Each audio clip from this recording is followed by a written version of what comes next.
Одоо нөө манай подкаст шоуд ингээл юу байна гэж хэлчихдэг. За ойлголоо. Яаж оршил маршил хөтлөх байхгүй. Тэн зүгээр. Мөнхөрд нагшид энэ өдрийн мэндийг хүргэе. За өдрийн мэнд. Энэ урилгыг минь хүлээн авч хүрэлцэн ирсэн маш их баярлалаа. За өрсөнд их баярлалаа. Танаар сонир сайхан юу байна? Ажил, эрдмийн ажил өндөр үү? За ажил одоо их өндөр байна. Тэгээ ерөөхдөө хичээлүүд хаагдаад би өөрөө нөгөө харьцуулсан эрх зүйн хүрээлэн гэдэг ийм одоо судалгааны байгууллагыг хариуцж явж байгаа Шихотг сургуулийн.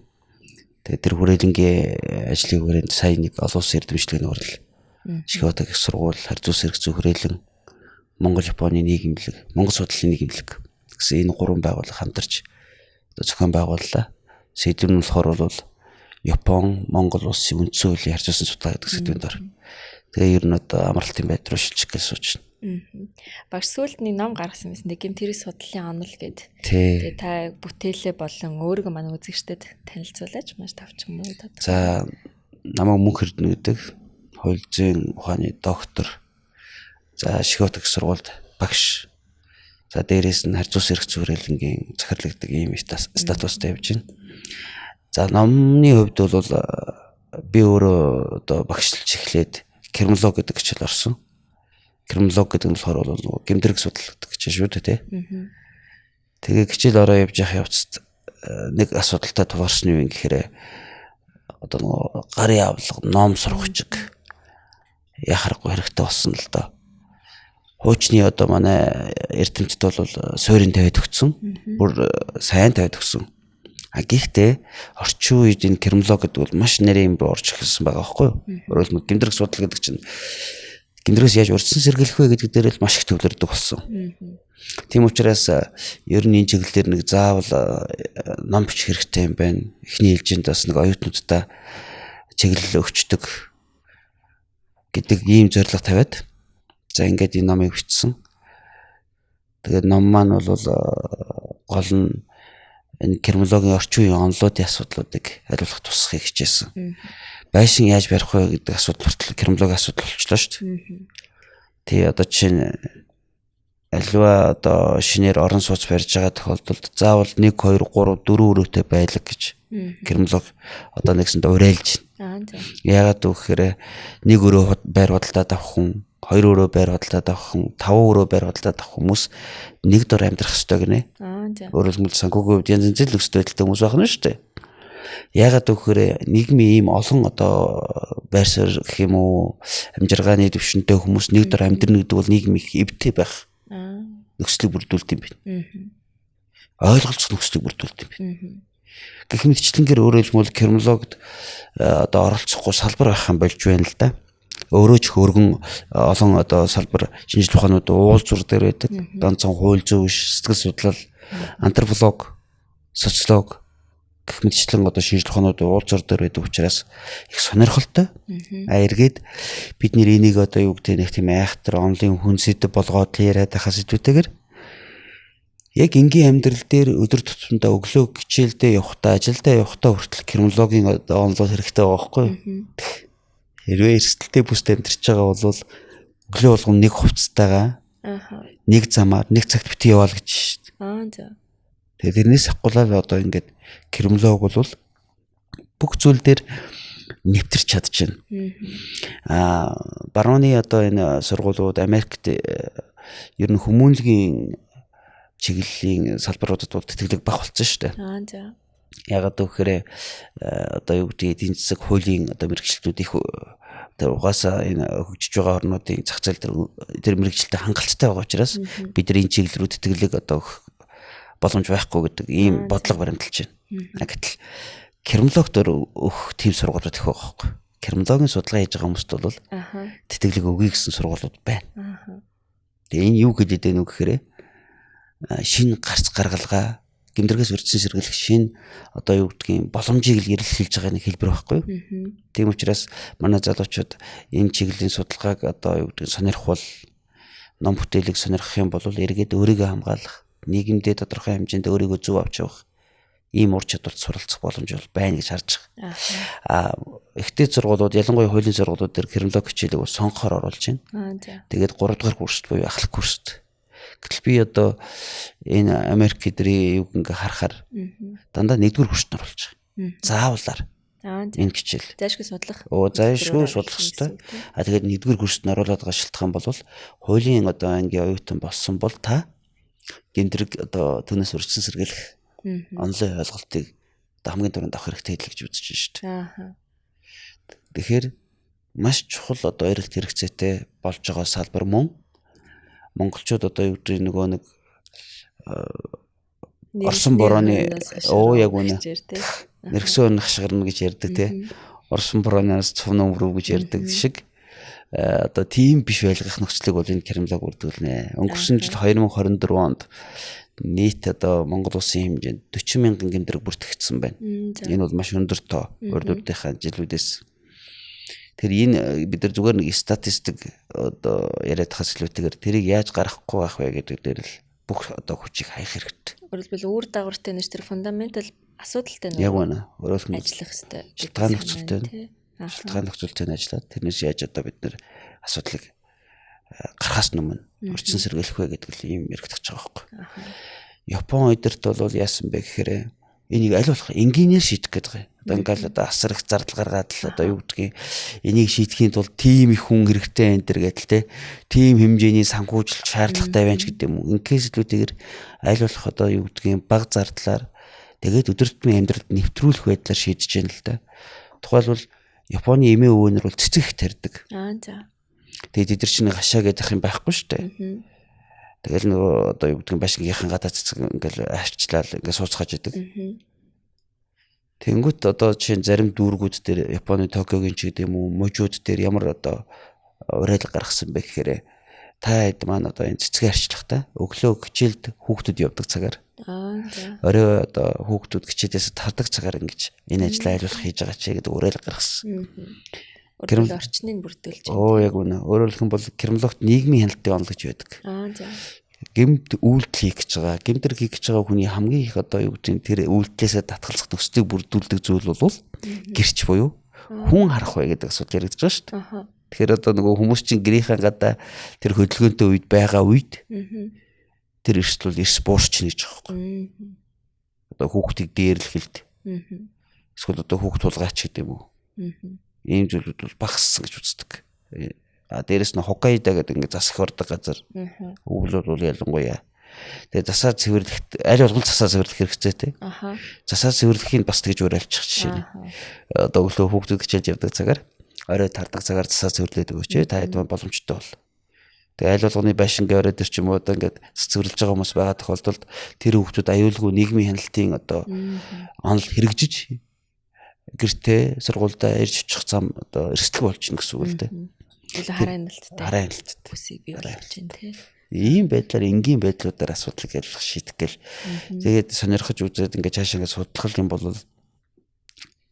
хувь хүнийг судалж байна, нийгмийг судалж байна, эдийн засгийг судалж байна. Ер нь бүх зүйлийг судалж байна.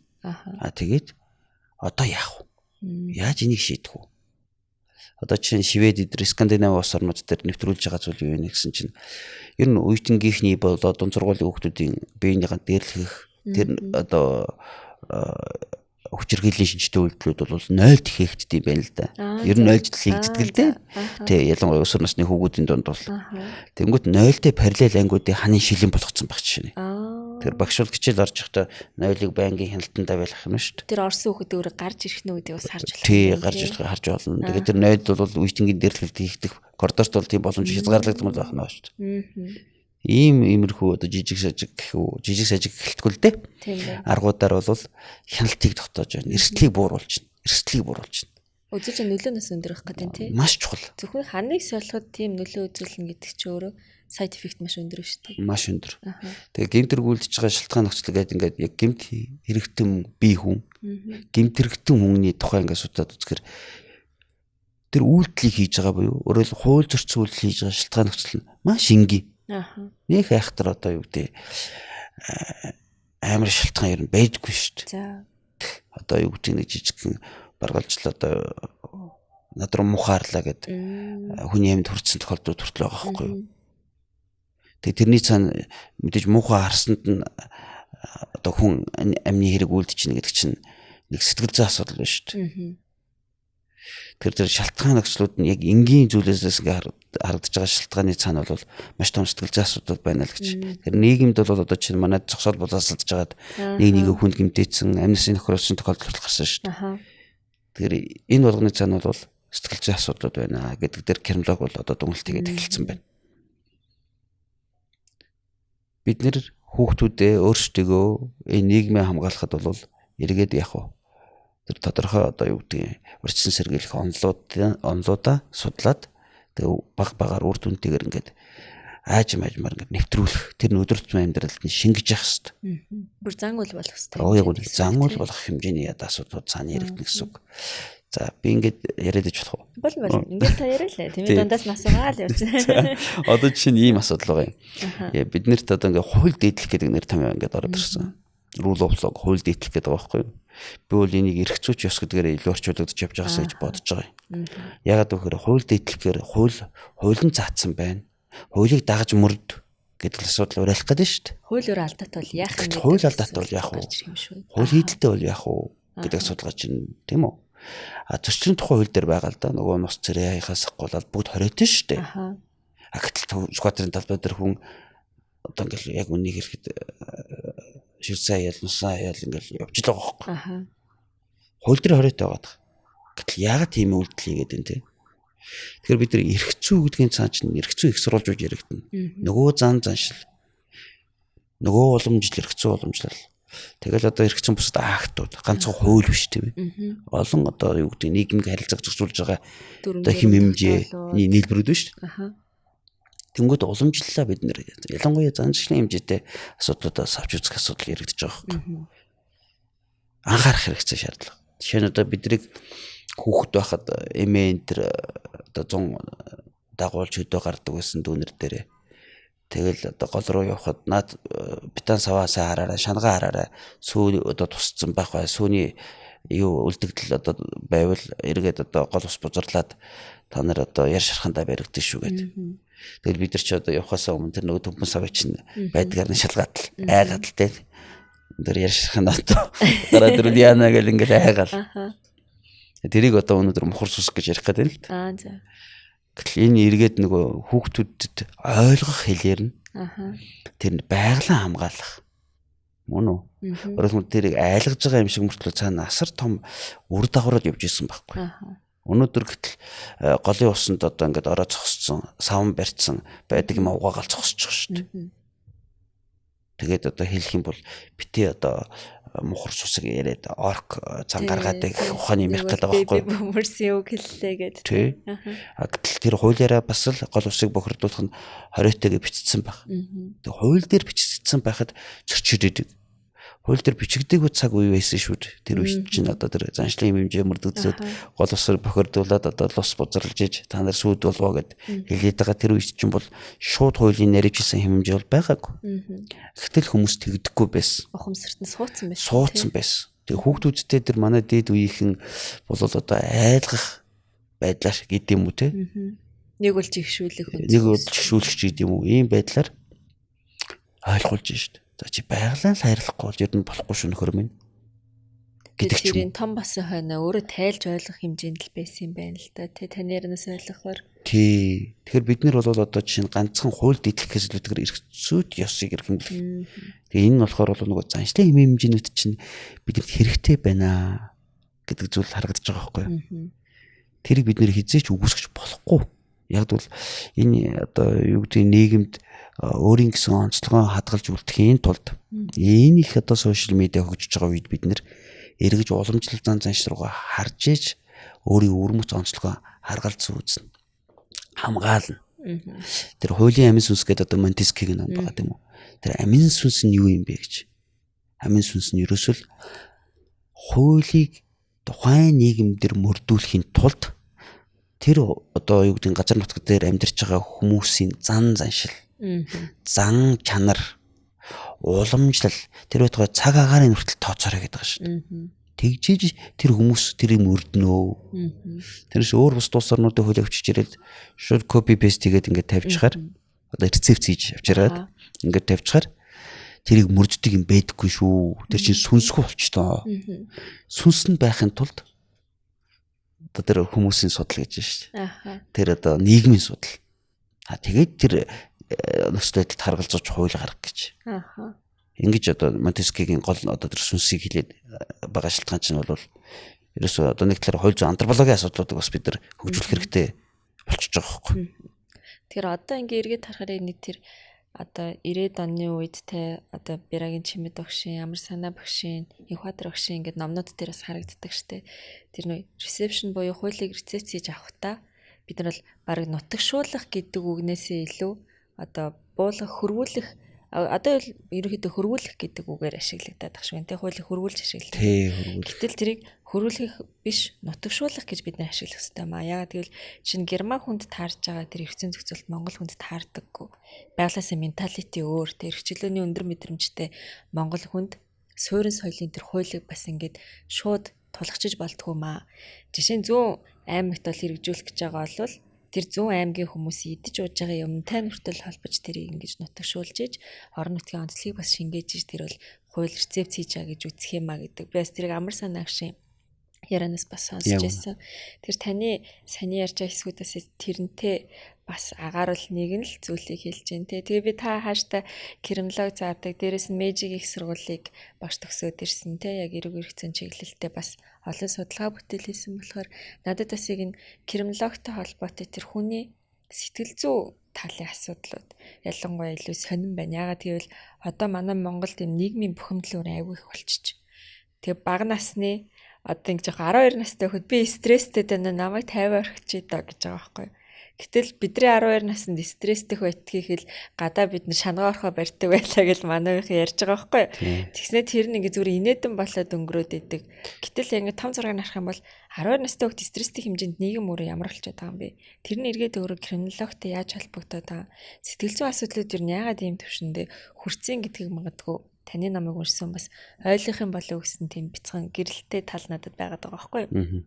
Тэгээд интер ном дээр бол таны ном бол бестселлер болоод дууссан байлээ. Тэгээд дахиж ном гарах уу? Тэгээд нийгмийн сэтгэл зүйн тал дээр бас тухайн номонд юу өгүүлдэг? Ер нь таны өөрийн байр суурь юу гэдгийг судлаач хүний зүгээс. Номоо тэгж жагаад бас сайжруулад ч юм уу гарах. Одоо тийм бодол бол байлгүй байх уу? Байна. Дээрээс нь илүү задлж бичих ёстой юм шиг санагдсан зүйлүүд байгаа. Тэрний нэг нь бол таны саний асууж байгаа тэр сэтгэл зүйн асуудал. Криминолог тэр дундаа гэмтрийн сэтгэл зүйн асуудлууд гэдэг чи өөр айгүй том сэдв юм билээ л дээ. Хүүхдүүдийн одоо тэр нэг стрессийн асуудлууд бол насаасандаа л тохирсон одоо асуудал байдаг гэдэг шиг. Бас насаасанд тохирсон стрессүүд байдаг шүү. Таны хэлж байгаачлан бидний хүүхэд байхад бол нөгөө стрессийн түвшин харьцангуй бага байж. Ягаад гэвэл биднэрт сошиал медиа гэдэг ийм ойлголт байгаагүй. Бид нар тийм их мэдээлэл авдаг байгаагүй. Бид нар бол одоо гараал хүүхдүүд бие биентэйгээ тоглоно, байнгын гүйж харайна. Энд чинь өөрөөр хэлэх юм бол тэр бүхэл энерги шатааж байгаа. Тэгээд тэр дунд чинь одоо нийгмийн одоо хүн хүнтэйгээ харилцах асар том одоо юу гэдэг соёл явж шít. Тэр үед бол хүн стресстэх нь харьцангуй гайгүй л дээ. Яг стресстэх тийм шалтгаан гаргаж өгөх одоо зай завсар байхгүйсэн.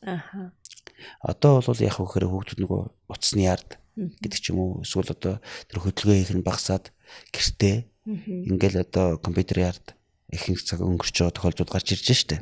Тэр үед бол ийм үед бол нөгөө авч байгаа мэдээллийн асуудлууд эргээд нөгөө хуучны тэр нэг халуун дулаан гэр бүлийн харилцаач бид нар одоо анзаарах юм бол багассан ш тамаагүй. Тэр үед чинь бодвол аав ээжтэйгээ тэгэл ерөөсөө асуудлаа ярина. Тийм ээ. Яг гэхээр бүгд уцаа хараа суугаадах тийм шалтгаан байхгүй шсэн учраас зургатаа үзнэ. Зургатаа үзэхдээ ч бүүнээр урд нь сууж байгаа л тэгэл хоорондоо ярилцсан. Анги дээр ингэсэн гэсэн тэгээд хоолн дээр ярьдаг гэсэн. Тэгэл хэлсэн шүү дээ тий. Тэгэхээр чи ингээд нэг сэтгэлзэн бие биентэйгээ асуудлаа хуваалцаад тэрийг одоо бие биендээ тайлбарлаж өгөөд ингээд явцдаг ус учраас сэтгэлзэн одоо юу гэдэг нь тэр стресстэй нөхцөл байдал буюу асуудал бага байжээ. За өнөөдөр тэгээд тэр авч байгаа сошиал медиа дээрх мэдээллүүд гэгээлэг байж чадж байна уугүй юу гэдэг асуудал дахиад гараад ирж байгаа байхгүй. Тэгэхээр дандаа одоо юу гэдгийг сөрөг ийм одоо хар бараан мэдээллүүдийн цаана бол юу яригдж байна вэхээр хүсүүсэг хүн бол тэрэнд стресстэй шүү дээ. Хүн л усан нерв технологиуд үүснэ. Нөгөө л та ер нь их мэдээлэгдвэл хүнийг ядраана. Мөн үү?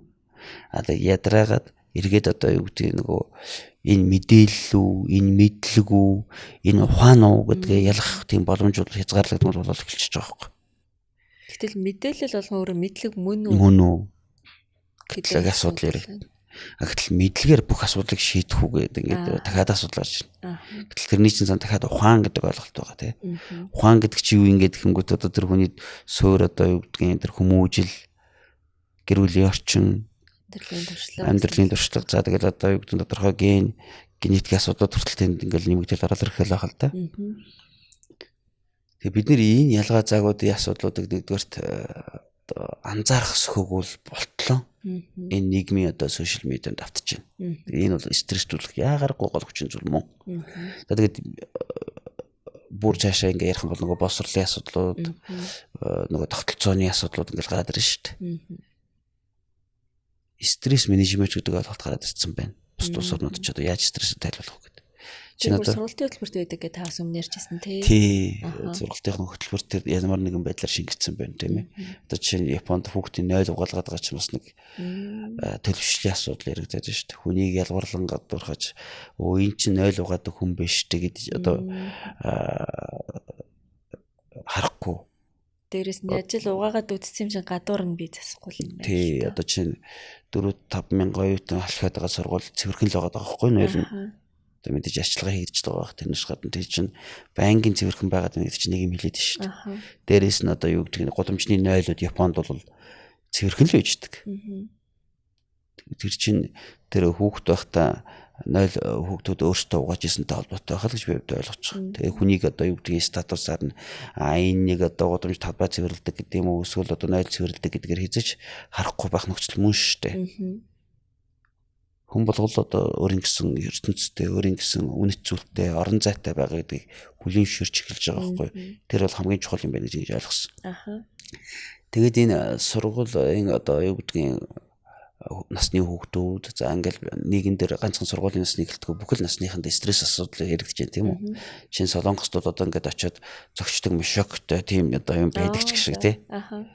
Тэгээд тэр чи одоо очиод зөгчөж одоо өөртөө энерги гаргах нь шүү дээ. Тэгэл одоо уурлал тэрэг амар зөхиол одоо тэгэл хөрс мөс нь гоожол гараад явдаг өөрхөн нэгэнтэй голомжны талаа мөрлөхөд тэрэнд одоо уураа гарах тэглэг болцсон байж шүү дээ тэр нөхөр. Тийм учраас одоо нөгөө хүн зөхөхоос өмнө сэргэлж байгаа нэг хэлбэр юм шиг байгаа. Гэхдээ криминолог бол энэ дээр бас дахиад үнэлт хийсэн. Ингэж стрессийг тайлбарлах нь эргээд тэр хүнийг ер нь үйлдэлээр л стресс тайлгадаг болгочтой юм байна. Рефлекс тогтооч. Рефлекс тогтооч. Тэгэхээр одоо нөгөө мишок олдохгүй үед яах вэ? Тийм байна. Хүн цогч стресс тайлах хэрэгсэл нэмэгдэж чинь эргээд эсэргээрээ гэдэг ингээд тэгээ бид нэр энэ дээр бол яаж стрессийг тайлбарлах вэ гэдэг асуудал гарч ирж байгаа байхгүй. Тэгээд энэ одоо нөхцөл байдал дээр бол одоо энэ өндөр хөгжмөнтэй улс орнуудын хүүхдүүдийн дээр хувийн хэрэг дээр их анхаард юм байна. За. Одоо сургалтын хувийн хэрэг гэж байдаг шүү дээ. Тэгэхэнгүүт одоо тэрэн дээр маш сайн одоо задаргаа буюу тухайн хүүхдийн онцлогийг бичих хэрэгтэй гэдэг юм байл л да. Манайд бол манай багш нар бол төдийл наривчж бичих чаддгүй. За шалтгаан юутай холбоотой байдаг вэ гэхээр мэдээж нэг ангид нэг 50-60 хүүхэд байгаа тохиолдолд бол юу тэр болгоныг нэгээр бичээд ингээд суух. Тэр боломж ч хязгаарлагдмал. Тэр болгоныг одоо нэг үрчлэн харж чадахгүй. Тэгэхээр бид нэр энэ одоо чинь анги дүргэлттэй холбоотой багшийг хэдэн хүүхэдтэй ажиллах вэ гэдгийг маш сайн судлах ёстой. Энийг одоо бушуухан шийдэх ёстой юм байна гэж ойлгосон. Яаж чанартайгаар ажиллах вэ гэдэг. Ерөөсөө л тэр. Тэгэхээр багшууд одоо бухимдалтай стресстэй байгаад байдаг асуудал яригддаг үстэй. Харахгүй л дээ тэр чи одоо 50-60 хүүхэдтэй харьцаж байгаа хүн чинь. Нэгдүгээр. Хоёрдугаар тэр цэцэрлэг дээр бол одоо чинь би өөрийнхөө сурч ирсэн тэр Япон улсын жишээг хэлэхэд 10 эд хүүхэд дээр 3 багш л яваад байгаа байхгүй юу? Эсвэл 2 багш ч юм уу. Цэцэрлэгийн одоо хүүхэд хүртээмжийн хувьд. Энэ чи юу хэлээд нөхөр одоо нөгөө хувийн хэргийг бичгэд чинь маш үнэлэлттэй зүйл гарч ирэх нь байхгүй юу? За А гэдэг хүүхэд бол яг стресс одоо стресстэй үедээ гэдэг юм хүүхдүүдтэй үл ойлголцсон үедээ ийм байдлаар асуудал танддаг. За Б гэдэг хүүхдийн хувьд бол асуудлыг шийдэхдээ жоохон хүч төрөмгийн байдлаар одоо үйлдэл хийх гэдэг шүүч гэдэг юм уу. Тэгээ ийм тодорхойлолтууд буюу одоо тодорхой хэмжээний намтар явснараа дараагийн одоо асуудал одоо буюу дараагийн арга зам руу шилждэг юм байл та. Тэр нь нийгмийн харилцаанд ороход бас тэрийг өөрөө дата олох нь шүү дээ. дата болно. Тэгэнгүүтээ тэр датаг юунд ашигладаг вэ гэхээр одоо нөгөө хүмүүсийг нөгөө секц дугуулan клуб руу чиглүүлж өгдөг. Тий одоо чинь үйлдэлээр буюу хүмүүст одоо хүч хэрглэж асуудлаа шийдэх гээд байгаа хүмүүс байгаа бол тэднийг хөл бөмбөг, сагсан бөмбөг одоо юу гэдгийг жоо чөлөөтч гэдэг юм уу. Тэнд очиж одоо нөгөө хүүхд маань өөрийнх нь бас нэг давуу тал байгаа шүү дээ. Би физиологийн хувьд тэрий давуу талыг нь ашиглуулж тэгээд тодорхой одоо юу гэдгийг спортын дүрм журамд хөтлүүлэх. Эргээд тэр хүүхд маань өөрийнхөө одоо юу гэдгийг илэрхийлэх боломжууд тэндээс олж харах. Мөн нөө тий. Энд чинь эргээд нөгөө нэг одоо стрессийн хүртэл шийдэж өгч байгаа. Бас тархитай нь ажиллаж байгаа. Тархитай нь ажиллаж өгч байна. Тэр манайд бол энэ хүүхдүүдийг хөгжүүлэх секц тугуулангууд сургууль болгоно гэдэг маш олноороо байгуулагдах хэрэгтэй. Тэгжиж бид нэр хүүхдүүдэд нэгсэн чөлөөт цагийн зөв боловсон өнгөрүүлэх нөхцөлийг бүрдүүлж өгнө. Өнөөдөр бас буруут гарахгүй байгаа хгүй хүүхдүүд одоо хийх зүйл байхгүй. Тэгээд одоо уцаар оролдол эсвэл одоо хоорондоо нийлээлгээд арай хүчин цагаар ингээл явж шít. Мэдээж тэхгүй хүмүүс олон бэлд. Тэгж явах буюу одоо тийм эрсдэлтэй нөхцөлд үүсгэх шалтгаанууд нь гаргаад өгч учраас олон байна л гэж. Бас харьцангуй олон байгаа учраас хүүхдүүд маш их хэмжээгээр олноороо гэмт хэрэг талбайтж шít. Эрт бэлгээ санаатай тий. Эрт одоо арх сохтууруулах хүндэний зүйл хэрэгжилж байна. Тий одоо яг таны хэлсэнчлэн одоо жишээ нь тэр хууль болсон үгүй гэж мэдэхгүй. Тэгээ эрт одоо сохтууруулах хүндэний зүйл мансууруулгач хэрэглэх хэрэгсэл үүсэж байна. Эрт бэлгийн харьцаанд орох хэрэгсэл үүсэж байна. Энэ болгоны чинь цаана өөрөө хохирогч болж идэг. Өөрөө хин нэгний эрх хэрэгжүүлэнд халдаад өөрөө бас бүр одоо амьдралынхаа гараан дээр асар том алдаа хийх нөхцөл болж идэг. Тийм учраас бид нар хүүхдүүдээ ингэж алдаж болохгүй. Тэгэхээр одоо яг хүүхдүүдийн тэр стресс менежментийг аав ээж нар бас анхаарч харах юм бол аль тал дээр нь яаж ажиллах вэ гэдгээ бас мэдээж тодорхой хэмжээний мэдлэгтэй ээж ажиллаж чадна тий. Одоо бол манай үеийн ээж аав нар бол дийлэнх нь юм руу төвлөрөхийн тулд эсвэл хоорондоо ярихын тулд хүүхдийг утас өгчдөг тий. За чи YouTube үзчихье. Гэтэл бас тэр YouTube орчноос бид нар хангалттай хяналт тавьж чадахгүй л юм л та. Эргээд тэр нөгөө криминологийн асуудал яригдахаар та бас нөгөө neuroscience-ийг сүүлийн үед агуулх бичээд байгаа тий. Бас ярьж байгаа. Тэгэхээр тэр тарих судлалын асуудал дээр за бас дангаар нь хүүхдүүд гэдэг ахгүйгээр том хүмүүст ч бас асуудал бас байна тий.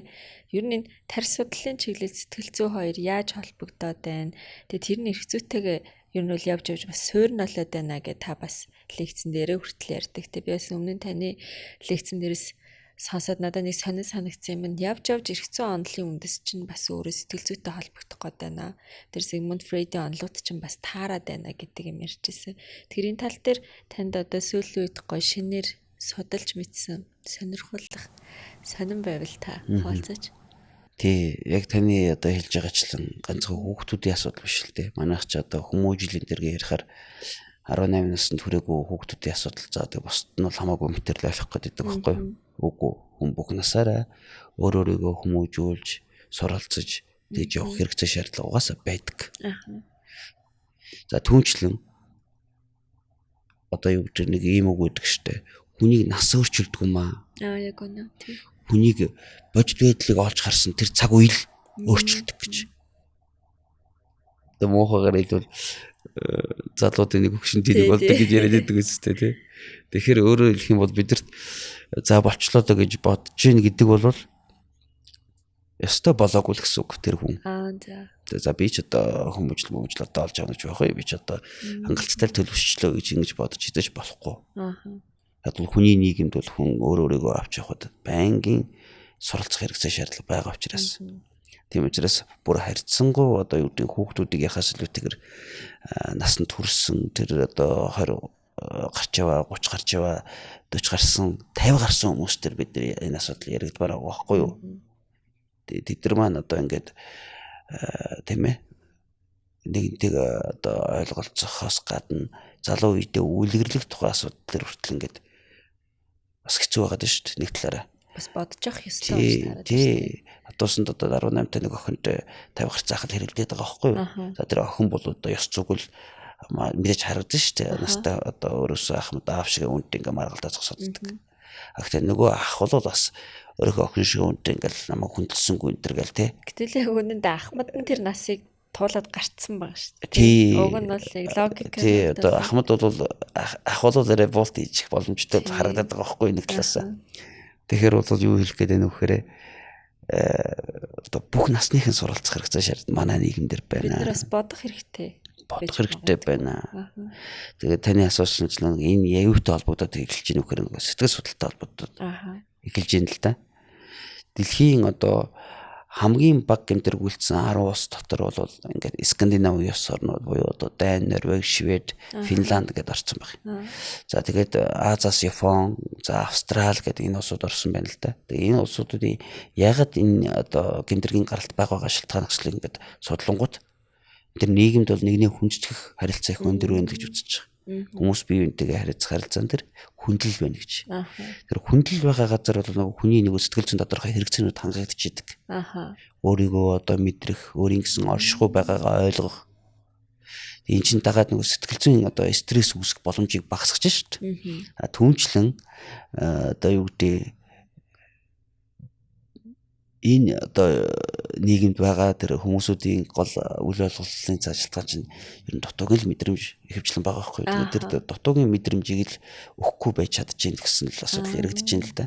Хүнийг байгаагаар нь хүлэмжшүүлж чинь гэсэн үг энэ 10 улс орны одоо гол гэмтэр гарч байгаа үзүүлэлт бол тий хүн болгоныг одоо юу гэдгийг төгс байлгахыг шаардахгүй байх гэсэн үг. Тий. Одоо чинь эмэгтэй хүүхэд Японд бол одоо ингээд одоо манайхны хэлдгээр маг энэ төр гэж яриад байдаг шүү дээ. Тийм байсан ч гэсэн тэр юпгийг ямар ч асуудалгүй өмсдөг. Натураар нь бас ялгарлан гадуурахгүй байна. Гадуурахгүй байна. Тэгээд манайхан бол тэгээд өмсөө явал одоо энэ аштайхан хөлтэй юм шиг энэ төр гэж яриад байсан. Гэтэл үгүй. Тэр хүн тэр одоо юу гэх юм байгаагаар л байж чадах тэр орчин бүрдэж чинь гэж би ойлгоод байгаа байхгүй юу. Энэ бол хамгийн чухал юм байна. Ягаад гэвэл тэр үед сэтгэл зүйн одоо нэг ихсэн доо асуудлууд тодорхой хэмжээнд шийдэгдэж чинь гэж би харах гэдэг байгаа байхгүй юу. Тэгээд нийгэм биенийгээ хүндэлнэ. Биенийгээ ойлгоно. Тэр тэгвэл Японд тэр нөх хүндлийн индекс гэж гард юм билээ. Тэ аз жаргалын индексээс гадна. Би тэрийг нодно уншаад амар гайхчихсан байхгүй юу. Тэгсэн чинь судалгаан дээр ямар үр дүн гарсан гэсэн чинь төлбөр тооцоо 70 дэлбэрт буюу одоо нэг юм цахимжснараа Япон аавуудын хүндлийн индекс 40%-аар буурсан гэд. Тэг өмнө нь яадаг байсан гэсэн чинь дугтуутай мөнгө ингээд цалин аваад биетээр ингээд бүгдэнд нь гараас гарт амжуулаад аав нь хуваарлаж өгдөг. Тэгээ тэр үед ингээд аавыгаа хүндлэх мэдрэмж эрэгтэй хүний үнц нь Японы нийгэмд өндөр байж. Одоо бол пат гэдэг дансан шилждэг болохоор аавыгаа хүндлэх хэрэгцээ буурсан гэдэг нэг тийм судалгаа би уншаад гайхаад тэр хүмүүс яагаад ингэ хүндлийн судалгаа хийж байгаа юм бол тоо гэдэг. Тэгвэл нийгмийн суурь хүчин зүйл нь өөрөө хүндлэх хэрэгцээгээ таныг сайн хэлэхээр би бас тэрийг ойлгож авлаа. Тэр одоо хүн болгонд л байдаг нэг хэрэгцээ юм байна л сэтгэл зүйн хувьд. Хүсч идэг. Энэ болохоор нөгөө эгогоо дижиг тухай асуудлаас хараад тустай ойлголт гэж би ойлгож байгаа. Энэ бол бие хүн байхтай холбоотой, би оршиж байгаа гэж яатай холбоотой юм байна л да. Эго бол одоо бас нэг өөр ойлголт байгаа шүү дээ. За би нэг таны сэтгэл зүйн асуусантай холбоотой бас хариулна. Тайлбарлаж бас өөрийнхөө хэмжээнд хэлье гэж бодож байна. Ингээд одоо нийт бид нар нийгэмдээ юуг анхаарах хэрэгтэй вэ нөхөр ерөөсөв хувьда хүндлэл өөрийгөө ойлгох тэгээд нэг жоохон ч гэсэндээ юм бодох хэрэгцээ шаардлага бол заашгүй өсчээл гэж харагдаж байгаа юм л да. Өөрийгөө ойлгож иж бусдыг ойлгоно. Нөгөө бурхан багш хэлээддэг чи зэгцэрхэд ертөнд зэгцэрнэ гэдэг чинь айхтар чухал үг байгаа байхгүй юу? Өөрөө зэгцрээгүй хүн бол өрөөлөг шүгээл. Тий. Зэгцэрсэн хүн бол өрөөлөг шүүхгүй, өөрийгөө ч шүүхгүй. Зүгээр өөртөө хариуцлага бол оногдуулна. Шүүн гэдгийн чинь цаана бол одоо шүүмжлэл сэтгэлгээ биш шүү. Өөрөөр хэлбэл judgment. Тий. Өөрөөр хэлбэл доромжлох, гүтгэх, тэгэл нэг бүх юм дээр харьцуулах, буруутгах, өөрөөсөө бусдад бурууг өгөх. Тий. Эсвэл өөрийгөө хохирогч болгож харах. Ийм нөхцөл байдлууд яригдаад байна шүү дээ. Тэгэхээр хятадуудын нэг айхтар үг гэдэг юм байлээ. Чи бусдад буруу өгч байгаа бол өөрийнхөө амьдралын одоо зориг мөрөөдөлд очих замаас авахт гараагүй шүү. Чи хөдлөөгүй байна. Бусдад бурууг өгөөл бол чи тэр одоо явах хэвээр замаар явж чадахгүй. Чи тэр байрандаа байж л байна гэсэн үг. А өөртөө бурууг өгж байгаа бол чи тэр замын талд нь очисон явж байгаа гэж ойлгоорой. Ер нь хүнд ч буруу өгөхгүй байгаа бол одоо ер нь очих хэвээр газар очсон шүү л гэсэн байдлаар энэ их чухал одоо санагдсан л да надад. Ягаад гэвэл тийм ер нь бурууг өгөөд эхлэнэ гэдэг чинь хохирогчийн сэтгэлгээл ажиллаад эхэлж байгаа. Энэ чинь бас нэг сэтгэл зүйн асуудал шүү дээ. Би л буруутай. Эсвэл чи л буруутай гэдэг ингэ яриад байгаа. Тэгэхээр асуудлыг аль болох боожод харах. Тэндээс эрүүлэр одоо гаргалгаа гарц хаях. Энэ бол биднэрт хамгийн чухал байгаа. Тэхийн тулд бид нар эргээд түрүүний хэлсэнчлэн өөр өөртөө ажиллах хэрэг цаашаа л уусчих واخгүй. Та бас тэгээд бодох хэрэгтэй гэдэг. Одоо ер нь бид нар бодохоо болчихж гэдгийг бас та ярьжсэн. Тэгээ оюутнуудаа дасгал ажиллаулдаг гэдэг. Тас тэрийг ярьж өгөөч.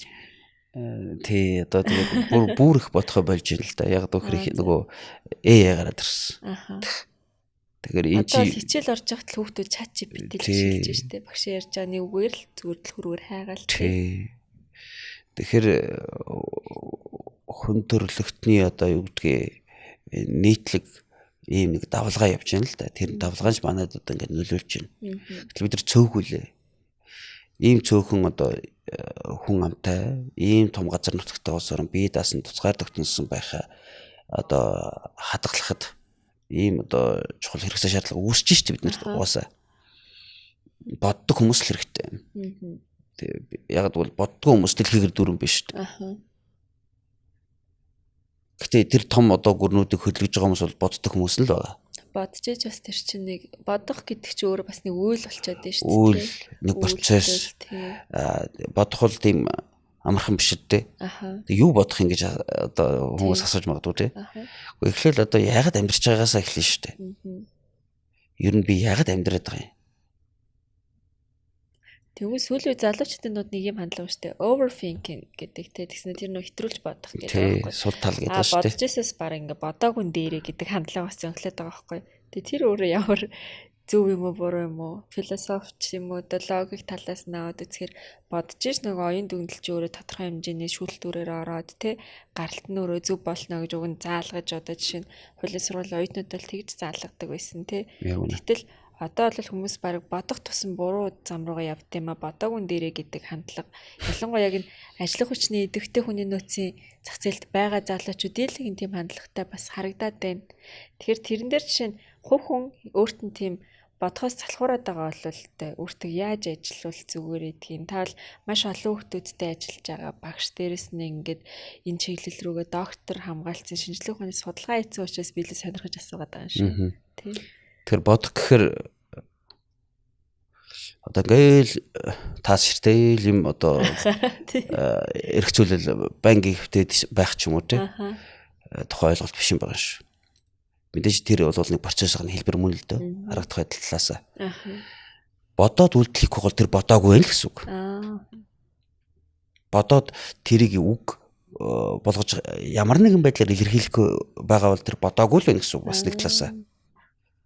Тэ бодно гэдгийн шин цаана үг гарна, үйл гарна, үйлдэлийн цаана чинь амьдралын тодорхой зуршил тогтно, зуршлын цаана амьдралын хэв маяг тогтно, амьдралын хэв маяг бол цаашаа хувь тавилан болно шүү дээ. Амьдралын чанарыг устгах. Чанарыг шатархолно. Тэгэхээр залуучууд одоо бодож яах юм бэ? Тэгэх юм бол одоо харьцангуй бодохгүй эснээс 7 байдаг гэж ярьж байгаа бол бодох гэдгийн одоо үн цэнэх үү? Бодох талаар ямар ч ойлголтгүй байна л гэж би одоо хэлмээр байна. Тийм учраас бодохгүй байгаа хүн л эрсдэл гаргана. За. Тий, одоо чинь би хуулийн сургууль багшилдаг хүн өөрөө хуульч мэргэжилтэй. Биднэрт бол одоо хамгийн эрсдэлтэй зүйл бол мэдээж одоо юу гэдэг нөлөөллийн асуудал яригдэн шүү дээ. Тийм ээ? Бусд хүмүүс нөлөөлөх. Одоо хуульч өмгөөлөгч хүмүүст чинь бол шүүгч прокурор хүмүүст чинь бас нөлөөлөх эрсдэл өндөр шүү дээ. Тэгэхээр нөлөөлөлд автахгүй байх тухай наа бодоогүй бол нөлөөлөлд автах эрсдэл өндөрснө л гэсэн үг. Бусдын нөлөөлөлд. Тэр бодож ич тэр эрсдлээ багасгадаг байхгүй юу? Бодох гэдэг бол өөрөө эргээд сонголтонд нөлөөлж байгаа. Хүн бодож ич аль одоо юу гэдгийг сонголтоо хийх вэ гэдгээ илүү олон талаас нь дүгнэнэ гэсэн үг шүү дээ. Жишээ нь одоо тэнд надад авилгал санал болгоход тий шууд авах юм уу? Эсвэл үгүй мүү гэдэг чи өөрөө бодох тухай. бодох тухай асуудал байгаа байхгүй. Тэгэхээр бодохгүй нэг чинь цэвэр мэдрэмжээр явчихна гэсэн үг. Одоо юу гэдэг нь мэдрэмж гэхдээ тэр энэ мэдрэмж нь бол тэр сөүлийн мэдрэмж биш шүү. Нөгөө дотоод сүнслэг мэдрэмж биш шүү. Зүгээр ахуй мэдрэмжээрээ. Нөгөө идэж уух, унтаж одоо амарх тэр нэг мэдрэмжүүд байдаг, хүнд нэг хэрэгцээний мэдрэмжүүд байдаг шүү дээ. Зааш би ч өлсөөд энэ даа хоол идэхсэн гэдэг те. Яг тэр мэдрэмжэндээ хөтлөгдөнө гэсэн үг. Таашаалтай хөтлөгдөнө гэсэн үг. Тэгээд тэр таашаал бол юутай холбоотой вэ гэхээр таны түрүүний нэг сэтгэл зүйтэй холбоо дахиад тайлбарлах. Фройдийн хэлснээр Фройд бол хүнийг дотор нь 3 ангилсан байгаа юм л да. Ид, эго, супер эго гэж хуваая гэдэг. Ид гэдэг бол цэвэр тэр таашаалын мэдрэмжээр явдаг хүмүүс. Өөрөөр хэлбэл одоо жишээ нь годамжинд манайх чинь физикли шийдвэр гаргаж ийн гэсэн үг. Одоо төгжрөнгүүт машинаас гаж ирээд биш шүү дээ. Тэгээд тэр би ийм хүсэж чинь гэдэг тэр хүслээ шууд тэр үйлдэл шууд хийж байгаа байхгүй. Тэр хүн амтан харж ирнэ үү? Хүүхдүүд одоо намайг хараад одоо би буруу үлгэлчихгүй энэ тэр юу тийм бодох. Би зүгээр би бизнес модел биш гэж байгаа байхгүй. Энийг бол Фройд ийд гэсэн баг. За. Хүслээд тах чинь. Тэр хүслийн мэдрэмжээр тах чинь. Эго гэдэг нь юу хэлж яах вэ гэхээр бас санаа зовно гэж өдөр байна да. Хүн амтын нэвэр яваад байна да. Бас арай чинд биччихлэх гээд төвчий да. Одоо яаж хийж байгаа нэг одоо нойл олж бичсэн гэдэг ч юм уу. Супер эго бол яадаг вэ гэхээр энд одоо хүн хараагүй байсан ч гэсэн тэр хүн бичдэг гэж. Одоо юу гэдэг яагаад вэ гэхээр энэгээр хүүхд амьсгална. Энэгээр хүн амьсгална. Энэ агаар үр дагаврыг бодож байна. Тий. Би нэг бохирдуулчвал тийм ээ хүүхдүүд айгуул энэ тоглоул яана. Гэдэг ч юм уу. Өөрөөр илүү ухамсарлаж боддог гэсэн үг. Тэр боддог хүмүүс бол урт хугацааны одоо нөхцөл байдлыг эргээд маш хүмүүнлэг байх болцоог бий болгодог. Монголчууд ил тэр давааны цаадхыг харна гэсэн үг. Давааныхаа цаадхыг харна. Хүмүүсийг хайрлна. Хүмүүсийг ойлгоно. Бас яваад тэгвэл эмпати чанартай холбогдож болох юм байна. Өөрөөр хэлэх юм бол илүү нинжин сэтгэлтэй байж чадна л гэсэн үг. Тэгээ одоо бас нэг ийм чанар байна шүү дээ. Тухайн хүний оронд одоо өөрийгөө тавьж боддог тэр сэтгэхүй бол бас тэг хуучин цагийн монгол хүний ууж ухаан гэдэг чи явж надад сэтгэл зүйн шинжилгээ ухааны эмпатиг л айгүй энгийнээр хэлчихэд байгаа юм лээ шүү дээ. Тэ ууж монгол гэдэг чи. Тэгтэл таны саяны яриаг сонсоод надад юу төрж ийн гэхээр эго гэдэг үг бид нэр буруу тал руу ашиглагдсан юм шүү. Сүүлийн үед одоо нөх хүмүүс яг л бидний интернет хайлтын мэдээлэлээс те жоохон буруу яваад байгаа нэг эготой гэж хэлдэг хөтөл чи яг саяны тайлбараар болохоор эго гэдэг чи өөрөө бас нэг зөв чүүгээ явж байгаа хүний шинж авах гэдэг юм л та. Тэгээ эго гэдэг асуудал байна тийм үү. Бид нэрээ одоо нэгсэн доо өөрийгөө бусдаас илүү тавих тэр л одоо нэг шалтгаан болж хуураад байна л да. Тэрийг тэг болгож чадах уугүй юу гэдэг асуудал бидэрт яригдах хэрэгтэй. Өөрөөр хэлбэл одоо чинь сая 3-ыг харьцсан 3 дээр тэр 4 охин бол яг үнэндээ би мундаг гэхээс илүүтэйгээр миний найз мундаг гэж энэ медалыг авч байгаа байхгүй. Бит дөрөв нийлээд мундаг. Миний найз мундаг. Тэр дөрвийн ив нэгдэл тэр нэгнийгээ хүндэлж байгааг харахад л амжилтын одоо шалтгаан харагдаж байгаа байхгүй. Тэр бид нар бол энэ рүү очих хэрэгтэй. Энийний цаана юу ярьж ийм нөхөр хариуцлага хэрэгтэй байгаа. Бусдын үнэлээс хариуцлага, өөрийнхөө үнэлээс хариуцлага. Хариуцлагаас зогцдог хүмүүс бол хэзээ ч бусдыг хүлээмжшүүлж чадахгүй. Хариуцлага хүлээж ирсэн хүн л бусад хүний амжилтыг хараад баярлж чаддаг. Яг бол энэний цаана ямар их хүний хүч хөдөлмөр цаг зав явж байгаа гэдгийг ойлгодог учраас. Тийм учраас тэр хүнд хайр хүрнэ. Өмнөөс нь баярлна. Тэр одоо хариуцлага гэдэг юмний цаана ямар их одоо тэр хүн өөрийгөө болоод бусдыг бодож байгаа сэтгэл байгаа гэдгийг мэдэрдэг учраас. Тэгэхээр биднэрт бол одоо хариуцлага эргээд харах хэрэгцээ шаардлага үүссэн байна. Хүүхдүүдээ багаас нь одоо бие энийг идэлж хэрэглээгүй учраас хүүхдэд идэлүүлнэ ч гэдэг юм уу. Тэгэл одоо чулуунд бүдрэхтэн тэр чулууг нь очиж шөглөөд Энэ миний хүүхдийг унгаад яадаг тий. шал байхээ цодоод байдаг. гээд байхаар чи нөгөө хүүхд чинь бол за ер нь өөрөөсөө бусдыг бол тэгээд хүн гэж хүлээж авахгүй шүү дээ. Одоо би л амьдрч байна. За бусад бол миний амьдрахад одоо туслах үүрэгтэй гэж л харах гэдэг шүү дээ. Тэр утгаараа том болчоод ч гэсэндээ нас биеийн төрчиж ч гэсэндээ одоо жишээ нь юу гэдгийг ширээн дээр тавьсан цаг татаж асгачаад энэ цаг хин тавьсан бэ гэж л одоо ингээл уучлахуухаас төрүүлэл өөр хин нэгнийг хайгаад эхэлчихэж байгаа байхгүй юу? Буруутай байгаад. Тэгэхээр бид нар бол би өөр дээрээ хариуцлага хүлээж авах.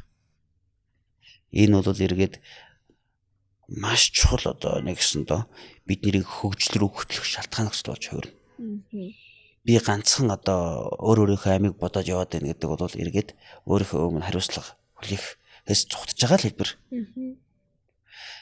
Тэгээ машин генерэлүүд одоо Titanic киноноор гардаг тэр нөгөө Джек Роузиг одоо хаалган дээр байлгаж байгаад өөрөө одоо нас орчиж байгаа шүү дээ. Тэр бол одоо ягаад Джек одоо өөрийгөө аварч гараагүй. Нөө хүмүүс гэдэгстэй багтах байсан юм шүү. Багтах байсан юм шүү. Эсвэл одоо Джек одоо бол Джек бол амиал бодох хэрэгтэй гэдэг хэлбэр гарах гэдэг шүү дээ. Яг үндэ бол Джек өөрийгөө ботсон. Тэр бол яг дүүхээр одоо чинь тавцан дээр өөрөө байжгаад тэр Роузиг одоо амнасыг бурхны орлоо явуулчих юм бол тэр бол насан туршдаа харамсаж одоо өөртөө зөрчилдөж амьдрын шүү дээ. Тэгэхээр эцэст өөрийнхөө мань хариуцлага хүлээж өөрийнхөө ирээдүг бодож Роузиг хаалган дээр одоо амийн аваад өөрийгөө одоо золж чадчих шүү дээ. Хариуцлага бол тийм чухал. Одоо чинь манад амиа орлуулалтын асуудал их байгаад байгаа нь бол би бол энэ Джекийг бол амиа оруулсан гэж үзэхгүй байгаа шүү. Амиа орлалтын шалтгаан их байгаад байгаа цаад шалтгаан бол мэдээж нийгмийн стресстэй холбоотой асуудал яригдж байгаа. Нөгөө талаа дахиад өөрийнхөө өмнө хариуцлага хүлээж чадахгүй байна. Энэ амьдрал ямар гоё юм бэ гэдгийг бас бид нэр мэдээж яг хүнд асуудал тулгарч байгаа үед бол хүн бол ертөнцийн хөмөрцсөн юм шиг гэдэг юм уу гарц гаргалгаа байхгүй юм шиг санагдана л да. Хүн болгон тийм үе байгаа. Байлгүй яг үедээ хүн болгонд ямар нэгэн асуудал явж байгаа. Асуудалтай өдөр тутам биш юм ахэд ямар нэгэн байдлаар тулгарч л яваа. Тэгэхээр энийг ганцхан тэр хүн өөрөө туулж байгаа юм шиг бодцсон үед л тийм эрсдэл гаргаад байна шүү дээ. Амьд байна гэдэг чинь бол яаж иж байгаа асуудлыг шийдэх боломж болцоо байна л гэсэн санаа. Тийм учраас монголчууд амьд хүн аргатай гэдэг чинь санаа учир жанцантай үг байгаа байхгүй юу? Амьд хүн бол хариуцлага хүлээж чадна л гэсэн үг. Эргээл дахиад нөө бодох тухай асуудал тий. Эргээд бодох. Бодол өөрөө мухардаад байгаа учраас тэгэд хэрвээ энэ нэг бодол мухардчих юм бол дараагийнхын дахиж гаргаж ирэх хөлбөртэй бодолтой тий. Яг үнэ унтаж босч ирээд дахиад тий. нэг бодол орж ирэхийг бодъё л да тийм ээ. Тэр нөө монголчуудын хэлдэг зүүнний үзүр дээр бодоод тагтахтай адилхан олдсон хүмүүн заяа гэдэг чинь бас тийм зүгээр үг бас биш шүү дээ тий. Тэгэхээр багшийн өнөөдрийн ярианаас ингээд бас олон зүйлийн оюун дүгнэлтийг хийж болохоор байна. Би бол өнөөдөр таныг үрсэндээ л маш сэтгэл хангалуун байна. Олон хүн бас боддог байгаасай. Сэтгэл зүйн асуудлаа өглөөр гарын судалж тэмцдэг байгаасай. За бүр цаашлаад тэр өөрийгөө гэсэн тэрний жижигхэн хүлээснээсээ гараад нийгмийг яаж хамгаалах юм, гэмтэргээс урьдчилан сэргийлэн гэдэг чинь цагтаа ерхий газрын ажил яг үндэ бас биш л болж таарат байгаа. Тэгээ том зургаараа тэр болгоныг бас ингээд хүмүүс аваасаа гэж үсэж чинь. Тэгээ багш ер нь ингээд хүүхдүүдэд, оюутнуудтай, шавнартаа тэгээ багш бол хамгийн гол нь бас бакалаврт ч гэлтгүй магистрийн ахмад насныханд ч бас ороод байгаа тий хичээл ордог. Ер нь та шавнартаа юу төлөхөө загтгийн таны амьдралын философи одоо ингээд бит хоёрын подкаст ч гэсэн ерөөдөө дуусгах гэж байна. Тэгэхээр нэг ийм л юмыг ингээ гоё амьдралын зарчим болгочвол гоё дооч гэх юм уу. Ер нь таны ингээд баримтлагдаг зарчим оюутнуудад загтаг зүйлс тань юу гэдгийг та үнэ зүйлээ бидэд гоё хуваалцаач. Тий бас нөгөө ичний ангийнханд ордог учраас надад сах их ч хүмүүс байдаг. Тий би айхтар одоо энийг л та нартаа захий. Миний сургаал бол энэ шүү өдр гэж одоо хэлдэггүй. Тий яг хав мэдээж ярьж байгаа лекц одоо тодорхой сэдвүүрэнд орж явах явцтай. Энэ залуучуудад өөрсдийнх нь бодож байгаа ч гэдэг юм уу тэрнтэй тэрийг нь дэмжиж эсвэл одоо юу гэдгийг тодорхойхон хараахан одоо өөрийгөө тодорхойлж чадаагүй үнэт зүйлийнхаа баримжааг авч чадаагүй залуу одоо энэ 18 9-тэй оюутнуудтай бол нэг тэр чиглэлийн зөв чиглэлийн гарахт нь туслах эс гэдэг байдлаар бол өөрийнхөө санааг хэлхийг л боддог л доо.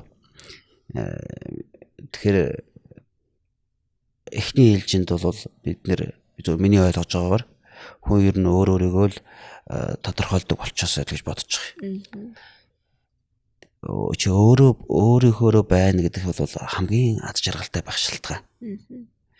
Тэр нь бол одоо юу гэдгийг бид хүснээ хийн хин дуртай да юу одоо бодсноо хамаагүй хэлнэ гэсэн үг биш. Өөрийнхөө байна гэдэг бол явж маш чухал хариуцлага асуудал яригдж байгаа. Буюу тэр хүн өөрийгөө болоод бусдыг яг нэг төвшөнд одоо тэнцүү байдлаар хин хэнийг илүү дутуу гэж бодохгүйгээр цензургүйгээр тэр мэдрэх мэдрэмж энэ мэдрэмжийг авах буюу ямар ч үед өөрийнхөө байх тэр болцоог өөртөө гаргаж өгч чаддаг болно гэдэг бол эргээд яах гэж амьдарч байгаа юм, ямар их орон төрсөн, ямар гэр бүл төрсөн, ямар хамт олонны донд байгаа юм, ямар нийгэмд байгаа юм, бүгд утга учиртай болно. Тийм учраас тэрийг дагаад олон үнэт зүйлүүд гарч ирнэ шүү дээ. Ганцхан өөрийнх нь мөрөөдөл чухал гэхээс илүүтэйгээр тэр мөрөөдөлд нь нийгэм нь багтж яадаг, гэр бүл нь багтж яадаг, эх орн нь багтж яадаг, бүр цаашлууд дэлхий одоо тэр чигтээ багтж явах хэмжээнд энэ эргээд тэр хүний бодлыг хязгааргүй болгохын хэрээр тэр хүн өөрийгөө бусдыг ойлгох өөрөөр хэлэх юм бол хоосон хийсвэрлэхээс хүмүүс хоосон хийсвэрлэж гин гэж харахыг үгүйсэхгүй л дээ. Яг үгээр дэлхийн нийтийг бодно өдр гэж ярихаар. Тэгэхээр энэ хүндрэлтний яг ингээд нөхцөл байдлыг ингээд бодоод үзэх юм бол эргээд би чи ер нь ямар утга учиртай байж байгаад энэ хорвоогийн энэ цаг хугацааг өнгөрөөгд дуусгах хэрэгтэй юм бэ гэдгийг л ойлгоно. Яг бол хүндрэлтэн бодвол энэ цаг хугацааны дунд бол зүгээр л ингээд хөврөөл явж байгаа бодгалууд шүү дээ, тийм ээ. Тэр зүй тогтол дээр л өөрийгөө яг тэр миний цаг үе байгаа юм байна. Би энийг утга учиртай өөрийнхөө хэмжээнд байгаад дуусгах хэрэгтэй юм байна гэдэг л тэр үр дүнд очихлоо гэж бодож байна. Ингээд тайлбарлахгүй бол их олон зүйлүүд энэ дээр гарч ирнэ л дээ. Ер нь бол эцсийн зүйл нь бол эхлэл төгсгөлөө харна л гэж бодож байна. Маш их баярлалаа. Таны энэ угаас олон хүнд хүрж байгаах мэдээж лекцийн танхимаас гадна тий бас ингээд олон хүнд та бас хүргэж ажилдаг, номоо бичдэг. Тэгэхээр таны цааш эртмийн ажилд багшлахын хөөст тань хувийн бүх карьерт тань багштай өндрөөс өндөр амжилтыг хүсье. Өнөөдөр миний урилгыг хүлээн авч хүрэлцээрсэн маш их баярлалаа. За намайг өөрсөнд одоо дахин их баярлалаа. За. Ягаад гэвэл та намайг бусд хүмүүст өөрийнхөө бодож байгаа зүйлийг хүргэх тэр боломжийг гаргаж өгч шүү дээ. Тэгэхээр энэ битүүрийн яриа 10 сонслоо гэхэд нэгд нь өөр бодол тодорхой сэтэл төрүүлж ивэл эргээр нөлөөлөх тэр боломжийг гаргаж өгч ивэл тэгэл болоо. Маш их баярлалаа. Баярлалаа. За. За туслаа.